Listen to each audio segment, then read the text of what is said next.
Hey everybody, I wanted to give some insight into what I'm actually doing when it comes to real estate and what my plans are. So, as you guys know, initially I just started out where I was just going to, invest in real estate myself, and then I decided to step into working as a real estate agent because I realized that I could have more help in encouraging and guiding people through the home ownership process and also the investment process if I actually had my real estate license. And it's something that I'm incredibly passionate about is financial growth because I know what it means to not only a family but to the entire community whenever each household has more stability and more security.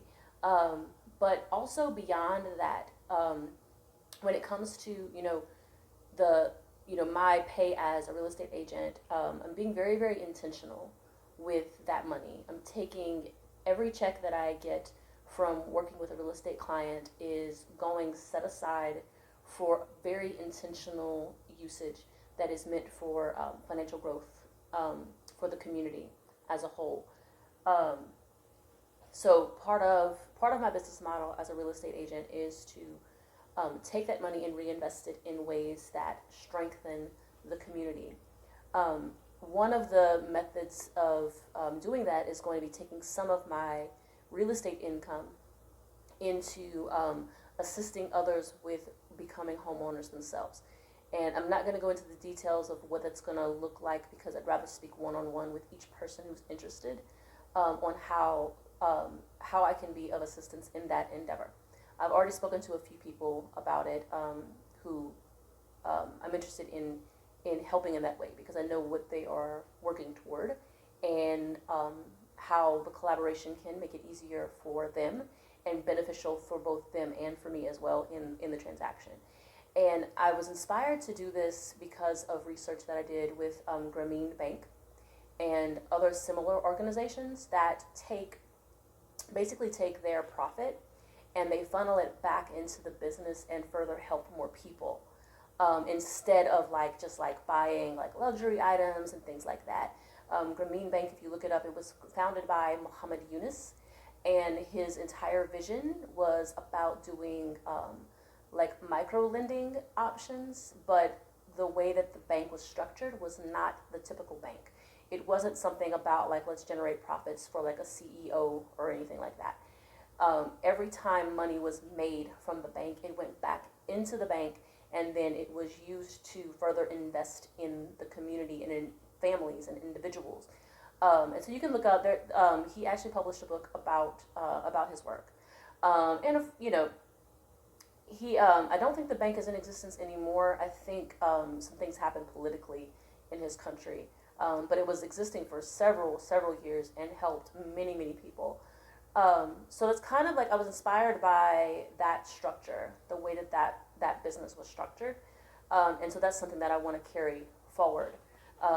Because for me, to be honest, for me, it's not about becoming, super wealthy. It's not about getting millions.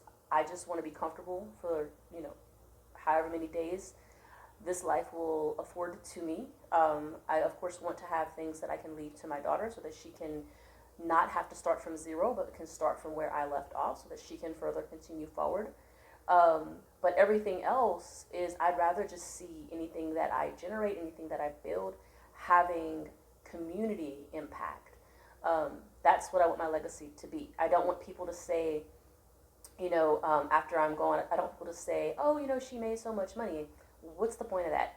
I would prefer people to say, she spent her time and her effort and her money on having impact, and that her legacy is one of growth and stability for others so that it can grow exponentially, because I believe that when a person is stronger financially, that they then tend to do more for other people as well, and so that it ends up growing out, not as ripples, because ripples end up slowing down and mellowing out, but that instead it's the ripples continue to go, the waves continue to go, and they reach other people. Also, I'm inspired by Frances Gaudet, who I speak about a lot, because that was what she did as well. She worked, saved money, created this school, provided shelter for homeless children, provided job training for these children, changing their lives generationally speaking. And that is much more important to me than anything else, because what else are we than a part of a community?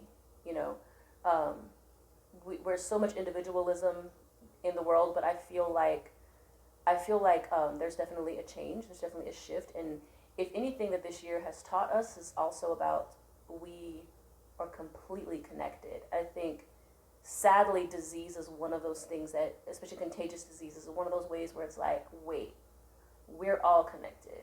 You know, none of us are on an island, and that goes across the board, though, right? Like economics, we are all connected, because if the economy at the bottom is broken, everybody's going to be destabilized. That's just how that goes.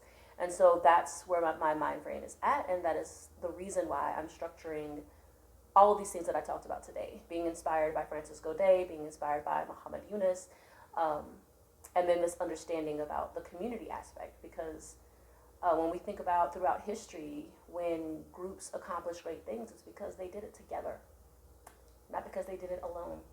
So just wanted to give you some insight into what my goals are. Anybody interested in being a part of it, I definitely have no problem having one-on-one conversations. I don't want to publicly talk about too much about what I'm doing, because some of you know already, like sometimes when you speak too publicly, when you become too visible, that people can try to stop you. That's kind of what happened with Yunus. He was having a lot of great impact, and he was also taking money from the more abusive traditional banks, and they didn't like it. Even though his money was going back into the community, they were trying to stop him. So he still did great work for several years, transformed several families' lives, and so that's what I'm about. And I don't plan on publicly speaking on it too often. So if you see this and you're interested, let me know. Even if you're not interested immediately, I'll put you in my contact list to reach out to you when it's a good time. Talk to you guys soon.